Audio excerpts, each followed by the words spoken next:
Hello, welcome back to Chris's Beer Reviews. How are you? Hope you're doing that really well. It's not time for a beer review, it's just a chat. It's a beer in a chat, but it's a beer in a chat about a beer. It's about Guinness, and Guinness is a stout, as we know, but a stout is a type of beer. Even the Guinness website will tell you that, but some people will argue that stout is not a beer. It is a beer. It's a type of beer. Like I say, even the Guinness website says so. So Guinness sells. That's a fact. Guinness is an absolutely enormous brand across the world. Generally everyone knows the Guinness logo, or not logo, the branding and the harp. Is it a logo? What's the word I'm looking for? Like trademark, whatever. Even for people that don't drink Guinness, you show them a picture of a Guinness logo without the word Guinness on it, and they'll tell you that it's to do with Guinness. So Guinness definitely sells, and Guinness definitely gets views on YouTube. Let's not mess about. It gets views on YouTube. If you want a video to get traction or to get lots of views, do a video about Guinness. It will get views. When I look back on my analytics, and I don't really care a great deal about views and numbers. It's always nice to see big numbers, but I'm not overly bothered. However, when I go on my analytics, which is quite rare, if I go on my top 10 most viewed videos, 6 of those are Guinness related. So it sells, doesn't it? It just sells, and Guinness just has this massive loyal following everywhere. And I always have this kind of thing about brand loyalty. I'm not loyal to any brand whatsoever. We're giving them our money. Don't ever forget that. At the end of the day, you're giving them money, your hard-earned money. So they should be more loyal to us than we are to them. So I don't really have brand loyalty to any type of specific brand. And when you look at things like the mobile phone market, there's people that have got iPhones that love them and have had them for donkey's years and swear they're the best. I don't believe iPhones are the best, but there's just something about that Apple brand that keeps people coming back. What I'm recording with is an iPhone. I've had Samsungs, I've had other various makes of phone. Samsung phones I always found are one of the best phones. But I'm not loyal to them, which is why I've diversified. I've had other brands. I've had some of the Chinese brands, and now I am on the iPhone. So I'm not a person that is brand loyal. However, lots of brands have an amazing loyalty, even if it's something that is pants, they have a huge loyalty to. I'm not saying Guinness is pants. It isn't. Is it the best stout in the world? No. But is it the biggest? Yes. It's the biggest for a number of reasons. And when you think about how long Guinness has been around, and their very, very, strong marketing, they're massive, aren't they? And that's why they're so successful. So I just wanted to do this video about the Guinness marketing and brand loyalty. And it might be controversial. Some people might not like what I've got to say, but it isn't meant to offend anybody. I'm not picking on anybody. I'm just giving my views on the Guinness brand, because I do like a Guinness, and I've never been to Ireland to have Guinness, and I want to go over to Ireland and have Guinness, because it is deemed to be the best place to drink Guinness. That just generally seems to be a bit of a fact, and it probably is right, because it hasn't got far to travel, is it? It's brewed over there and it's going to the pubs and whatever around Ireland, so it hasn't got far to travel like it does when it has to come over to England. So I thought I'd just do this video and talk about Guinness, and I've got some funky facts about Guinness that I've got written down on my notepad as well. So Guinness was founded in 1759. I'm not a big historian. I don't go into the historics of breweries. I like a little bit of history, but I'm not going to be an absolute historian perv over breweries. I like drinking beer, I like tasting beer, I like beers from everywhere, all across the world, and that's what I like doing. I like tasting them and I like reviewing them, although my reviews have dropped off. So yeah, Guinness started in 1759. And I also follow a few Guinness pages on Facebook, and it's hilarious. It's absolutely hilarious how big just one brand can be for one style of drink. And on YouTube, there's lots of people that review the black stuff and have massive views, massive followings, massive subscriber base for reviewing one product.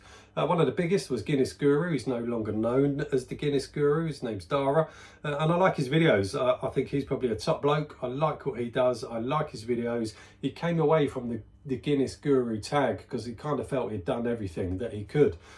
Yet when you look at his most recent videos, he's going back to drinking Guinness in pubs, etc. So he's kind of going back because that's what's successful. And that, again, is another thing about Guinness, is how powerful it is that people have got to go back on YouTube, to going back to what they were doing, because that's what sells. Guinness sells. As a YouTuber myself, as I've said, 6 out of my top 10 are Guinness videos. So why not do another Guinness video? But what makes me laugh on those Facebook pages and the loyalty to Guinness is just incredible. You know, I almost kind of respect it. The loyalty people have to Guinness is incredible. But one of the things that gets me the most, and this could sound hypocritical when you look at what's around me, which I'm surrounded by glasses, I have a lot of glasses, is I could put a picture on one of those Facebook pages of a pint of Guinness in that Samuel Smith's glass, and it will get ruined. People will slate that, saying, get it out of that glass, it's got to be in a Guinness glass. But, I mean, and I'm going to get slated for what I'm about to show you because it's not the best pour I've ever done of a Guinness. That head's moody. That's a Guinness glass, which I've only just cleaned, yet it looks bloody wrong, doesn't it? But it is clean. I've proper cleaned it. I just obviously haven't wiped it out enough, hence all the bubbles on the glass. So I'm going to get criticism for that, just alone that it's got a moody head and it looks like a dirty glass, even though it isn't. But it is in a Guinness glass. But if people put pictures of Guinness in a glass like that on the Facebook pages, they get slaughtered. It's got, get it in a Guinness glass, it's not Guinness, if it's in a Guinness glass, it tastes better out of a Guinness glass. How can it taste better when they are exactly the same shape? Exactly the same shape. There's nothing different in those, yet people won't have it unless it's in a Guinness glass. And that's just an example of the power that the Guinness brand has had on people. It's almost brainwashing, isn't it? And when you think back, like I mentioned it right in the beginning, Guinness started in 1759. Do you think they served it in branded Guinness glasses? No, they bloody didn't. But that's the power of it now, isn't it? You know, that is just sheer branding power, that people won't actually accept a Guinness unless it's in a Guinness glass. Even if it's the same shape, like that Samuel Smith's glass, it's the same shape. Let's have a slurp while we're at it.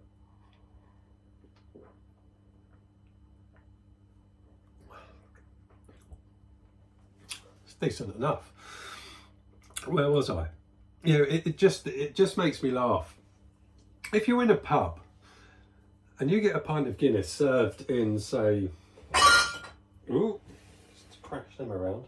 Let's find something under here that I would kind of get. I would get it. I'll put the naff glasses underneath. They don't get displayed. If I got served a pint of Guinness in that, a Foster's glass in a pub, you know, I get it. In a pub, I get it because they are completely different shapes. And I do buy into some beers that the taste can be affected by what type of glass they're in. I buy into that in a little way. Not a complete way, but a little way.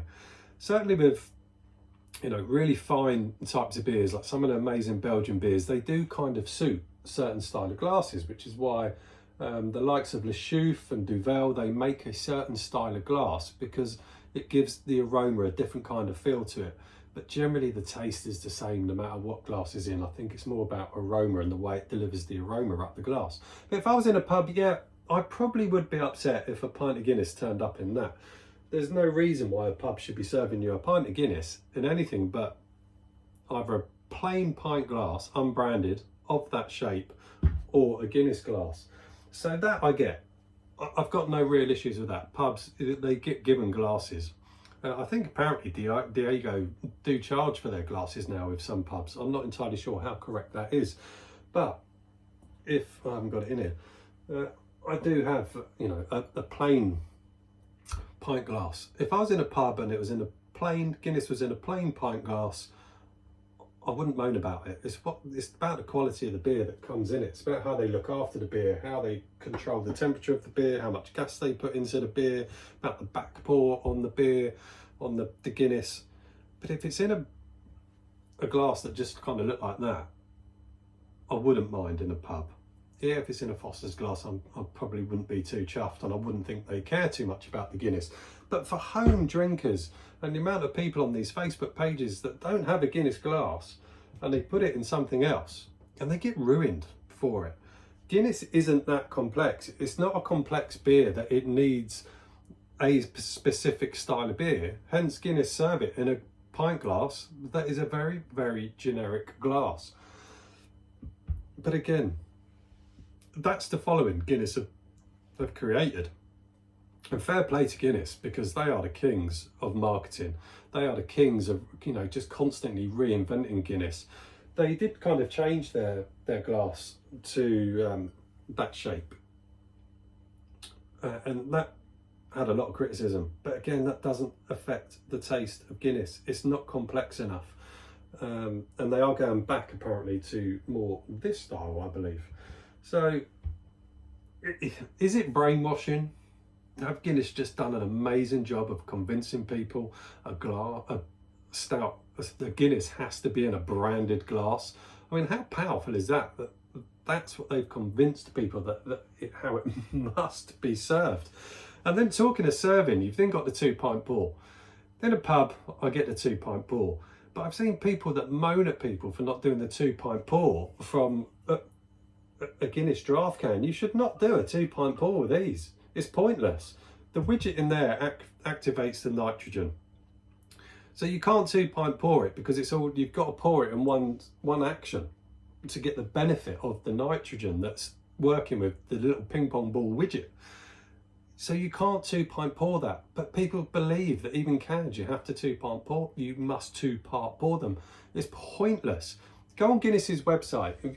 Listen to Guinness themselves. They even say with a can, it's got to be one smooth action on these. You don't 2-part pour a can. That's just crazy. But people do, because they're so bought into it. And I'm not knocking that as such. I'm just explaining the power that Guinness has. And Guinness dominate. They absolutely dominate. They're dominating the beer world at the moment. There's a lot more younger people that are coming through and drinking Guinness, and that's fantastic. That's really good to see.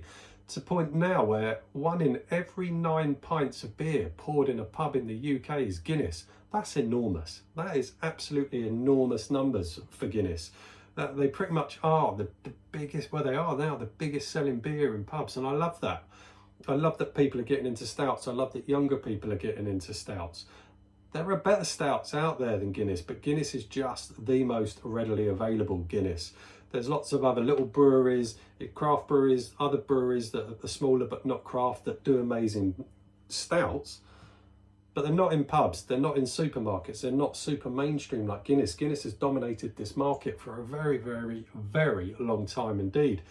Back in the 90s, you had Beamish and Murphy's in England, gone. And Beamish is a fantastic beer. I apologise, Guinness drinkers. I prefer Beamish to Guinness. I absolutely love Beamish, but I have to get it sent over to Ireland to really enjoy it. Beamish and Murphy's are both owned by Heineken, and Heineken are massively missing a trick at the minute, because stout in the UK is on the increase. That's fact. Look at Brewdog Black Heart. That's had a lot of success. People thought that'd fall flat on its arse, but it hasn't. Its numbers are growing, its sales are growing. That really showed last year. That you look at Brewdog's numbers, I think they've got almost 9 or 10%. They're up to 9 or 10% of Guinness sales, which is huge, absolutely huge. It's quite similar to Guinness, so you're never going to get away the Guinness purists, because it's just too similar. So why would they buy something else when Guinness is practically, the same? I think Brewdog Black Heart is slightly different, but it's too close to pull away the Guinness drinkers. But what it is doing is attracting a younger market. So it's there. So why Heineken are not putting Murphy's or Beamish back in England, Scotland and Wales, it is beyond me. I don't know what Heineken are doing, because stout is on the rise and a lot of younger people are getting into stout, which is fantastic, because stouts are great beers. So yeah, I don't know what Heineken are doing. I mean, if they did bring it back, they'll probably ruin it anyway, because Beamish is a good stout. I haven't had Murphy's for so long, I can't even remember what Murphy's is like. But I'm sure if they started shipping kegs of the stuff to the UK, they'd probably change the recipe, or to England and Scotland and Wales. They'd probably change the recipe and ruin it like Heineken do. Such a shame that Heineken shut down the original Beamish brewery, but that is what Heineken do. But they are definitely missing a trick at the moment. It's as simple as that. Now, talking of, going back to what I've gone off track, I was talking about glasses. I'm going to open this can and put it in this glass, which is really going to offend some people. But it's just going to cover my point. I'm really not drying my glasses properly.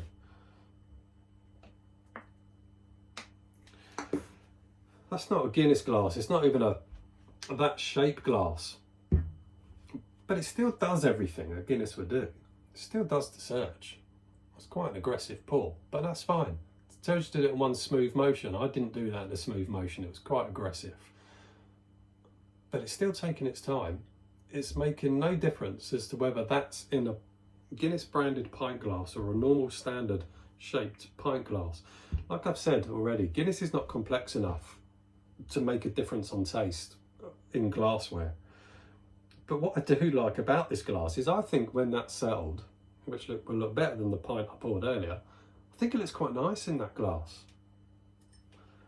Would I accept it in a pub though? See, that's the other thing, is would I accept Guinness being poured in there in a pub? I'd be a little bit miffed. I must admit, I would be a little bit, what on earth are you doing? Why are you pouring it in that? But it looks all right. I think it looks quite pleasant in that glass. Again, I've not dried this one properly either. Complete epic fail on drying glasses. But it looks all right. Will that taste any different in that style of glass to that? Absolutely not. I'm going to drink it out of each. And it's clearly obvious I'm going to say that it tastes exactly the same.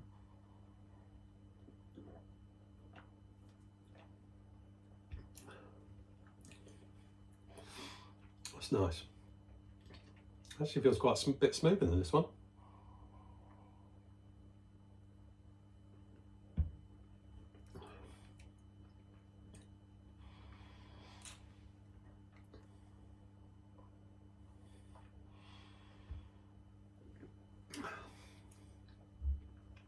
They're both the same, pretty much. They shouldn't be, because this one, which was a horrendous pour, is a nitro surge. I didn't get the pour right with that. But that tastes really smooth. That tastes very smooth. They taste like Guinness. I've said it 1,000 times. Well, not quite 1,000. It's just not complex enough for it to warrant a taste difference in glassware.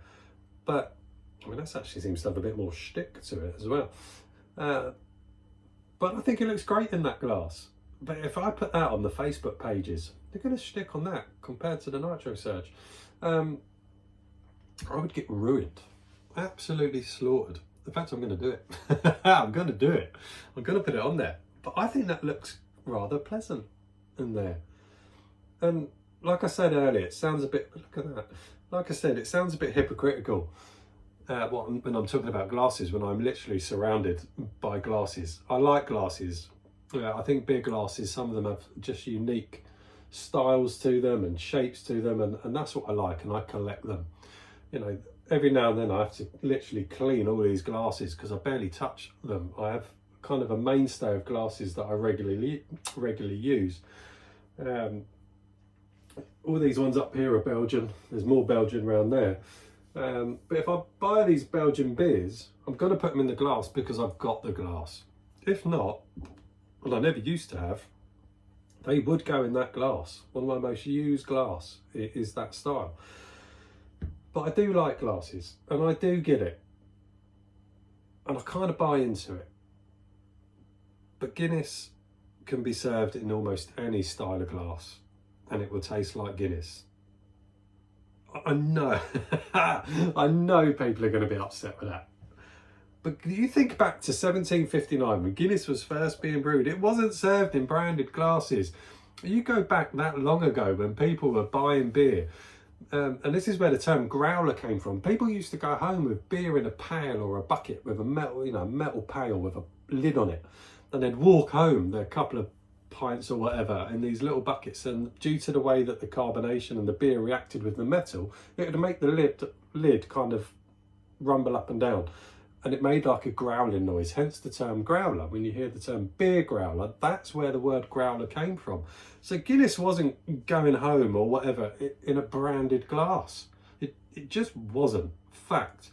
I did some research on when Guinness really started using branding on glasses, and I forgot to write down.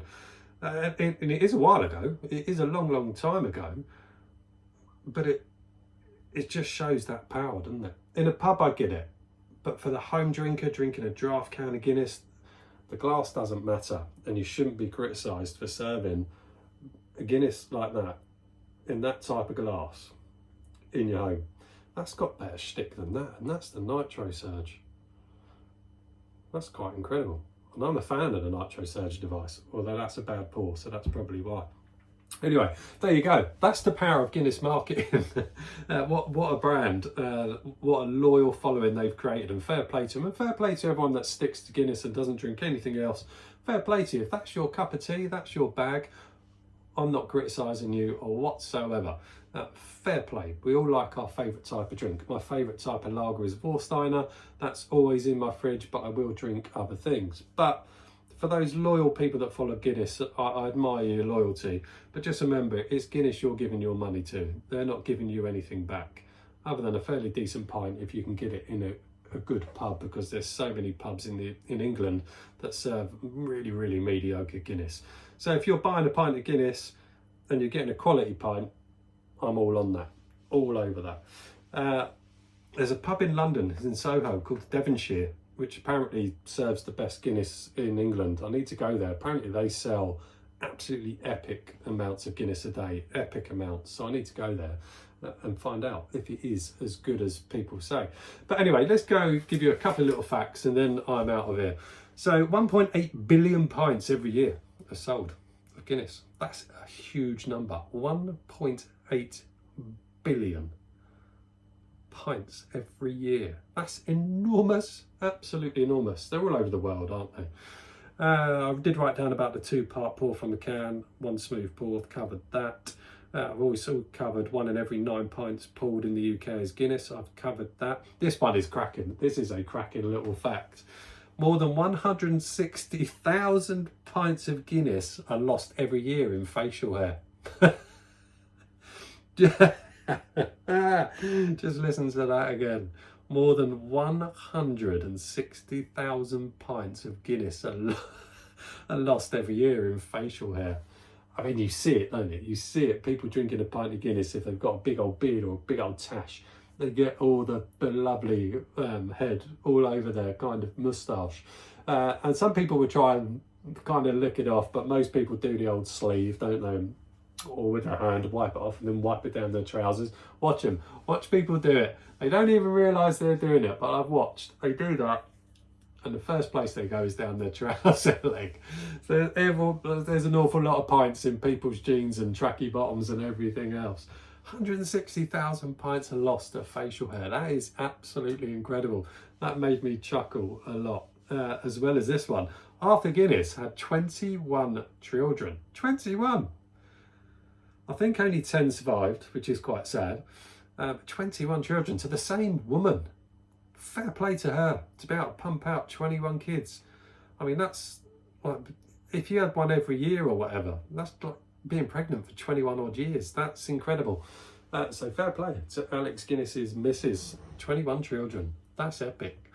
This is another one. This one I found quite interesting. I was surprised by this. Black Velvet. So Black Velvet is champagne with Guinness on top, known as Black Velvet. It was quite big in the 80s, Black Velvet. It was, I wonder how many people remember this term, yuppie. It was a drink of the yuppies in the 80s, driving around in their Porsche 911s around London with their Filofaxes, drinking Black Velvet, thinking they were the first people to ever create it. They're very much wrong. Black Velvet was created in 1861. 1861 Black Velvet was created, and that was when Prince Albert, who was the Prince Consort of Queen Victoria, it is written down, this isn't a fact that I knew, it's written down, I've researched it. So yeah, Prince Albert, 1861, when he died, that was, and people were devastated. about his death. Even the drink had to be black, because funerals are predominantly, everyone wears black, don't they? I don't really know why. So yeah, so people couldn't just drink champagne because it wasn't black. So that's how black velvet was created, was to mourn Prince Albert. There you go. What an interesting fact that is. But the 160,000 pints of Guinness lost every year in facial hair is just amazing to me. That is fantastic. But there you go. There's my video. Some people might hate me for this video, and that's cool. I'm happy. You know, that's fine. Happy? Yeah, happy. It's cool. It's fine. Put something in the comments. Tell me what you think. Whether you think I'm an absolute Burke, or you think some of my points are right, some are wrong. Let me know what you think. I don't mind, and I would do my absolute best to try and respond to every single comment this video gets. But I mean no harm to anybody that drinks Guinness. I drink Guinness. I love glasses. There you go. I'm all done. See you soon.